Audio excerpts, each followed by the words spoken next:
Hey, what's up guys? Rajat from VFX World. Welcome back to my channel. I hope you guys are doing absolutely fine. Welcome back to year 2021, the very first podcast with a very amazing guest, Ignace Aleya. So first of all, Ignace, welcome to our channel VFX World and a warm welcome from India. Well, thanks for having me. It's great to be here on the channel, and yeah, let's make it an amazing year.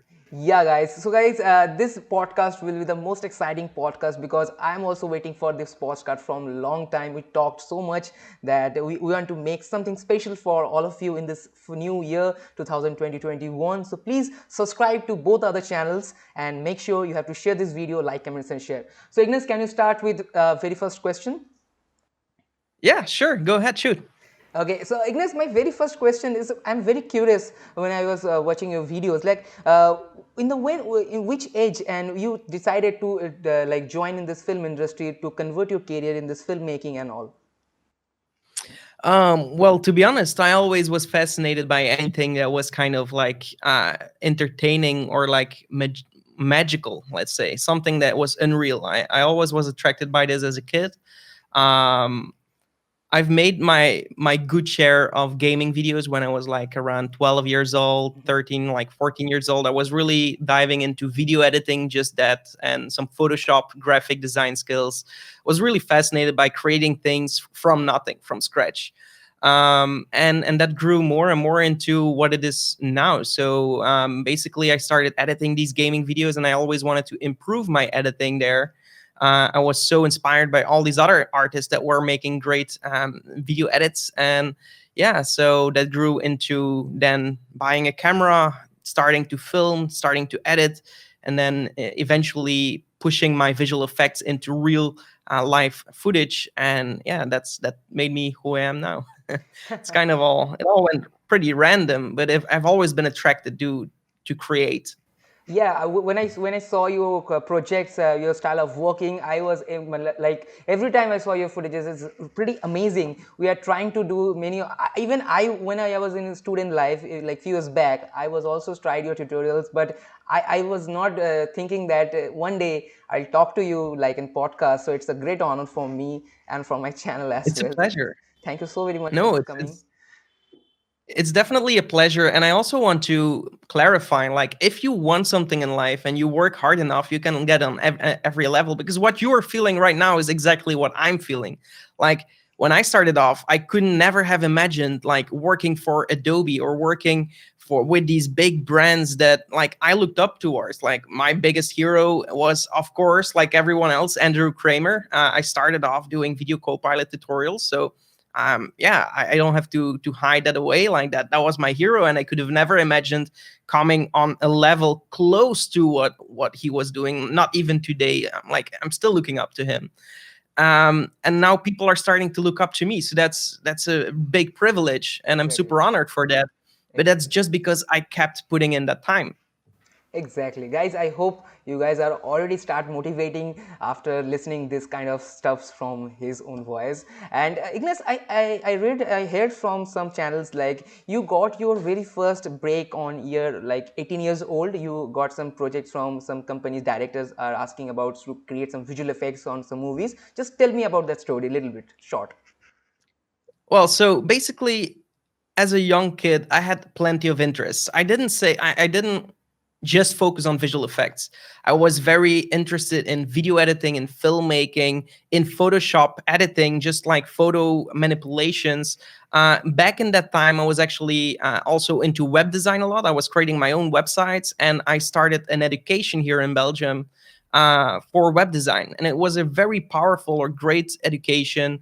I passed my first year, but then while I was doing that year, I got contacted by a director through my YouTube channel, because I was already making these video editing and Photoshop tutorials. If you look back at my channel like Mhm. 5 or 6 years ago, you can see I was just trying things out. I wasn't doing just After Effects and Cinema 4D or just in general visual effects.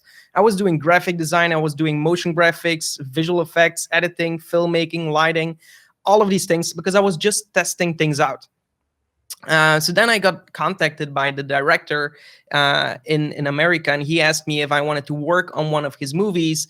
I didn't have much time to finish the VFX, but it was like the first real project that like that I landed, because of YouTube. So I immediately accepted that job, and I started doing these visual effects. And the more I was doing his projects, the more I was applying these visual effects to his films, I started to realize that visual effects is really the number one thing that I enjoy the most, more than web design, more than graphic design, more than video editing, more than anything. Creating something from scratch with visual effects was what attracted me so much. So that's just for me. Everyone has a different route that they end up going. But then I decided to just stop that school and just focus myself 100% on film. And yeah, it's most of the things I know is by my own education, like experimenting, watching tutorials online. But I did end up doing 1 year of a visual effects education right after that decision that I quit my web design because I didn't feel ready to start immediately working. So yeah, after that, I went to do a visual effects education for 1 year. But right there, I also realized that I already had a lot of knowledge just by watching all these tutorials online and doing all these little projects on my own. Gave me all of this knowledge already. So after that school, I also stopped with that and I just concentrated myself 100% on YouTube.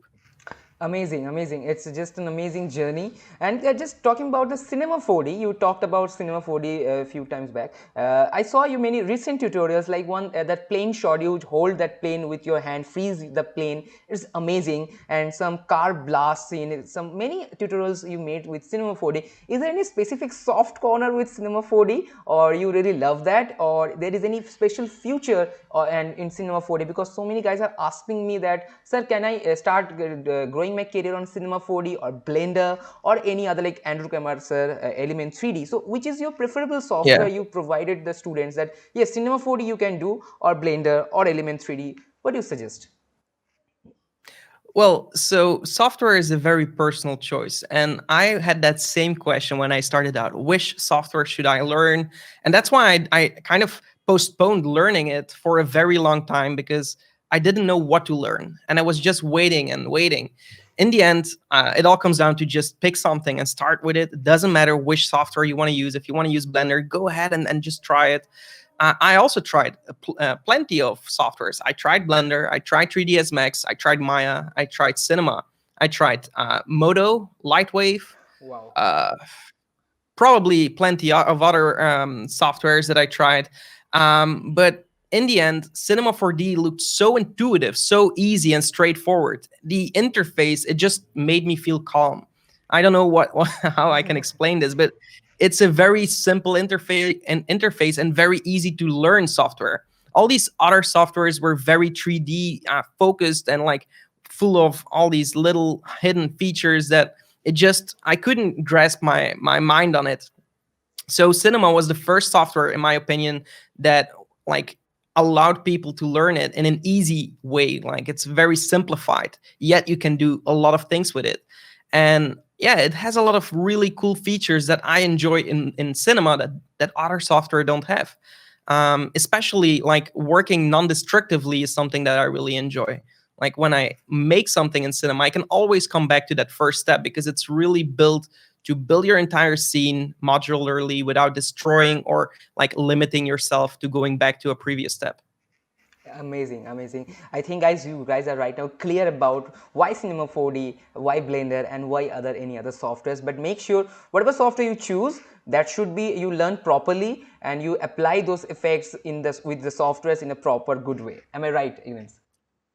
Definitely, if I can add something, if you pick a software, no matter what, and you really learn that, and in the end, you get in a studio and they ask you to work with a different software or whatever, you will learn that new software a lot quicker because you have the understanding of a 3D software in general. Things might be in a different location, might be named differently, but you're going to learn it a lot faster if you already know a 3D software. So you never lose time. Exactly, exactly. So the one question when I got when I posted your video that you will be coming on VFX World, few guys told me that sir, please ask Ignace sir that how to make company joining process of showreel. Like I made my this year showreel, 2020 showreel, that is only for the YouTube purposes, and that is like just for like promotional kind of reel, that is not applicable for company apply reel. So what is the way to create a very good showreel so that students can apply with this showreel and they will got their job, the time durations, the basic stuffs and all? So I've been on both sides of the spectrum. Like being a company, we hire people, but we also have been hired in the past, so we know what we have to work on to kind of make ourselves interesting for our clients. So if we are trying to get a job or we're trying to land a job, we have to make everything look as nice as possible. And you really start understanding that once you start hiring people yourself. Because what I see when people send me show reels or when people are applying for a job, they send their show reel, but the show reel is like for most cases way too long. Mm-hmm. They have footage in there that doesn't interest me, but they are probably like a project they have worked hard on. They have an emotional attachment to that project, and they put it in there, but it doesn't fit in the entirety of the show reel. So what I would think is just make it as short as possible with the most epic stuff. If something is not really epic, but you just want to add it in there just to have like content, just delete it and just add only epic stuff. If in the end your show reel is only like 20 seconds long, then so be it. It's 20 seconds long, but it's 20 seconds of epicness instead of being 2 minutes and like 20 seconds epic and then the rest of the show reel is boring, because then I lose my attention and I will just skip that part. Exactly. So yeah, keep it entertaining. That's like a video, like on YouTube. It's all the same. Like it should grab attention, so the viewers, like they will not skip the video. Exactly, right?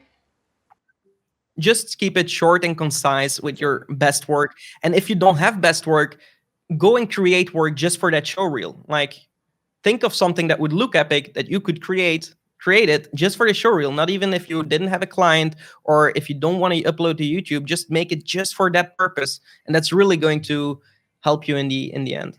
Exactly. So guys, I hope this question answer you will get. And Ignace, my next question to you, which is a pretty different question, that is when everyone is creating some showreels, like they added some 3D stuffs, some rotoscoping stuff, some comping stuffs. So is it really necessary to grab all those stuffs in one showreel, or they should make a different showreels, like roto different showreel, like comp different showreel, or they will add roto, paint, comp together in only one showreel, but that should be in like maximum 1 minute? So is it true, or like it's just a myth? It depends on what your purpose is on finding a job. Do you want a job as a generalist where you are like getting jobs from all kinds of work? Then yes, it's very logical to put your 3D together with your rotoscoping, together with everything. But again, keep it short. Don't, like, if you have like an epic video and you want to show your rotoscoping skills, don't show me 2 minutes of rotoscoping. I don't want to see that. I know you get the idea, you know how to rotoscope. That's enough for me. Of course, if you want to land rotoscoping jobs, because there are plenty of jobs that are just looking for people to clean up things like object removals, rotoscoping, and just that to be your job, that's perfectly possible. Then, of course, it would be logical that you have a show reel just for that. In the end, you can have multiple show reels that you can send to multiple different clients that have different needs for their job. So if they ask for a rotoscoper, send your rotoscoping show reel. If they ask for a generalist, send your generalist show reel. I know it gets hard, but that's a possibility, you know. Because frankly speaking, India, we are thinking about like we have to create only one video and we have to apply that, but nobody is thinking about that. We are applying for roto, then why you added that comp part and the paint part unnecessary? So when you applied those parts on the production guys, they just watch that video. I saw the same thing, they watch that video and they just rubbish, skip it, that's it. So they will lose their job because they are not grab attention only the rotoscoping part. They added multiple other stuffs on their like that showreel is very good, but the thing is the exact part is very less. Yeah, exactly. And I also think a lot of people they forget to pay the attention to the entirety of the show reel. Like a lot of people are excited to start on their show reel. They make the intro amazing. Mm-hmm. And then the longer the show reel, and they are only thinking I need a long show reel, and they try to make it 2-3 minutes long. And then I see like, wow, such a good start. I really enjoy this. And the more I get into that show reel, the more boring it gets, because they lose that excitement. I don't know. They just want to put stuff that they've made in there, and it's just a pity, because you should, like, every second of a video counts. Exactly, exactly. Because whenever everyone is watching, they have a lot of other stuff to do. So you need to pay attention the shorter time, but the greatest output, right? Exactly. Exactly. So, Ignace, the next question is to all of you. Like, what do you think about, like, after 10 years, like this pandemic situation, this coronavirus situation, everything? I know one day it will over. So, after 10 years, right now, everyone, like almost 90% people are losing their jobs. So, after 10 years, what do you think about this VFX industry will go? Like, is it going down or is it going up? What about the It's going economic up. value? Economic value is the most important priority. It's definitely going up. There is no way of not going up, but it's going to change a lot. It's going to be completely different of what we're used to right now. Right now, visual effects have always been in feature films, always on bigger projects, commercials, so big projects. But what I think, visual effects is also getting easier to create. There are more tutorials, more tools that facilitate the process of creating visual effects. You have RotoBrush 2, which didn't exist, for example, so many years ago. So everything is getting easier, but visual effects is required more and more and more, because people want to grab attention. And if you're different, you grab the attention. And how can you be different? By applying some visual effects in your videos. Exactly. And I'm talking about Facebook videos, Instagram videos, YouTube videos, TikTok videos.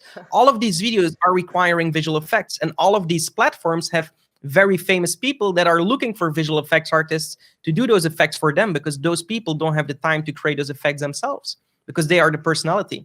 Exactly. So I see a big future for visual effects artists. Exactly. Now, when you talk about the changes, like I thought heard something about the very good changes. It maybe it will happen in future in like 5 or 6 years later. That some guys told me that rotoscoping will be completely eliminated from our pipeline. Is it true? Because they said that one software will be invented and rotoscoping will be done automatically. There is no need any like manual rotoscoping. When you put the footage, it's like a roto brush tool, maybe kind of. So it will done the rotoscoping. So after hearing that, so many of my students, my followers asking me that, sir, is it really happening? Then why I am wasting my time on rotoscoping, learning rotoscoping? Then we should jump into prep or comp. So what is your opinion? Is it a myth or is it really can happen?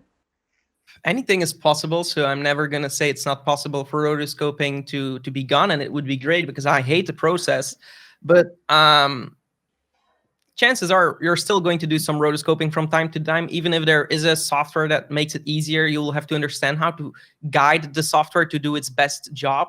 So learning to rotoscope is never a lost case, because it's information that you now have that you can use in your entire workflow. So even if things change in rotoscoping and it becomes easier, when you have a difficult part, you will always know how to solve that, and you just have more knowledge. So I would never steer away from learning something. If you're steering away from that, you're basically losing the opportunity to just, yeah, have some other insights. Because by learning one thing, you might think of another thing that will solve, well, that will get you to some really cool results. So Exactly, exactly.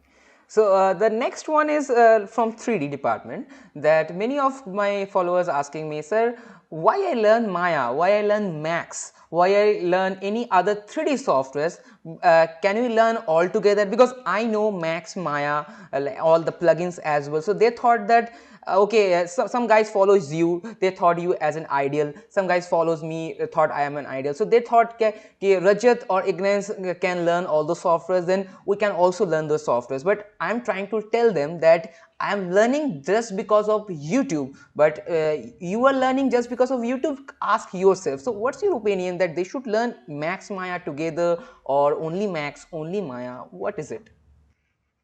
it depends on what you want to do. What is it that, like, for me, it's not logical to start learning Maya because or 3ds Max, because I'm doing, yeah, like you said, just YouTube videos, some projects on the side, but they're all in-house. So we do the entire project. So I get to choose which software we use. Let's say I want to learn, like, I want to go and work for somebody, and that company is working with Maya. Obviously, then I will need to learn Maya. So it's never bad to know a little bit of all these softwares. But like, if someone would have to ask me, you have to do from now on everything in Maya, it would take me a little bit. Like, give me a month to learn Maya, and then I will start doing the same things I was doing in cinema. But yeah, I would have to go and learn that software. But again, it would be a lot easier than if had to start from zero knowledge before. So I know how 3D works. I can translate that into a new software. It all depends on the projects. But if I ask you to choose one, like Max or Maya, what do you choose? What is your preferable software, Max or Maya? I would say Maya if you're for the visual effects world, because yeah, 3ds Max nowadays is more towards architecture, as far as I heard. Maya. Okay. So guys, Ignace is choosing Maya, so you can choose Maya as well. But it's completely up to you, that please make sure what you really want to learn, then you choose Maya or Max. So Ignace, recently I have started Houdini tutorials. Just now I started Houdini tutorials, and after making Houdini I released 3 episodes and response amazing. And after releasing, in the comment sections, few newcomers asking me that sir, Houdini, everyone asking about learn Houdini. So what's the Houdini future? Because few years back we heard about like Unity 3D, then Blender, but right now Houdini grabbed the market entire. We can do rigging, texturing, rendering, anything, simulation. So should we learn the Houdini properly? So is it a very good future? So what is your opinion about this? My opinion is that it never really grabbed the attention. Now it always has grabbed the attention because Exactly. Houdini is known for many Yeah, years exactly. to be amazing for destruction, for simulations. And I love the software, or like at least I love what you can create with it.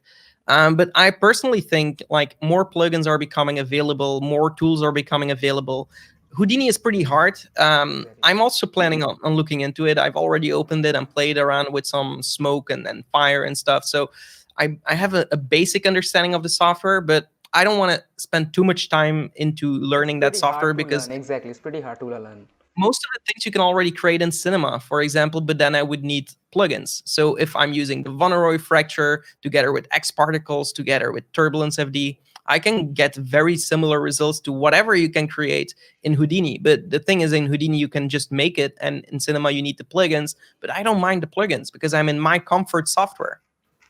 Exactly. So basically, it's all about your comfort zone. But exactly, Houdini is always grabbed the market from long time. But in India, recent, like from last past 2 3 years, Houdini start grabbing the market, because when I was in student life now, in my course they missed the Houdini entire softwares. So recently I started learning Houdini, and then I started to knowing that Houdini is actually a very good future. So yeah. It's a great software, Exactly. yes. So, Ignace, my last question. I know you are very busy. You are almost done. I have some many other All questions, right. but I can't tell you all the questions, guys. If you have any question, first of all, Ignace, can anyone want to? If anyone have any questions to you, can they mail to you directly, or Instagram DMs and all? Is it possible?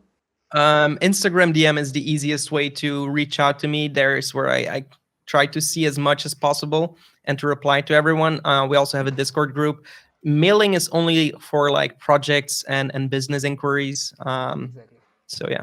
So guys, all the links are in description box below. His website, his YouTube channel, his Instagram ID. You can go and follow him. Definitely he will help you whenever he will free, and I am also there. So please reach me out. If he will not there, I will reach to you, reach to him, that please respond these are the messages. So I hope don't force him to, like, don't force him like please reply, because he is also very busy. I know he's managed the time and he came here. So Ignace, the last question to you, just a simple question. Apart from all these questions, any messages for our viewers, Indian viewers? They are very big fan with you. When I released the video, they said, sir, I'm crazy to learn this, many things. They thought that it will become a tutorial collaboration, but I said that no, it is not possible to make a tutorial like virtually, but one day definitely we'll create a very good collaboration tutorial video. But till then, any special messages for Indian viewers? I would just say go out there and do it. Like, just get the experience. It's not about watching just tutorials. It's about opening the software, go and record something with your phone, track it, put something in there, start doing as much as you can. That's the only way you're going to advance rapidly. Exactly. So guys, this is it for today. I hope you really enjoyed this podcast and from 2020-21. And if you really love this video, subscribe to Ignace Aleya's channel and also subscribe to VFX World. See you very soon with another amazing project tutorials. Till then, have fun, stay healthy, keep rocking, keep watching VFX World.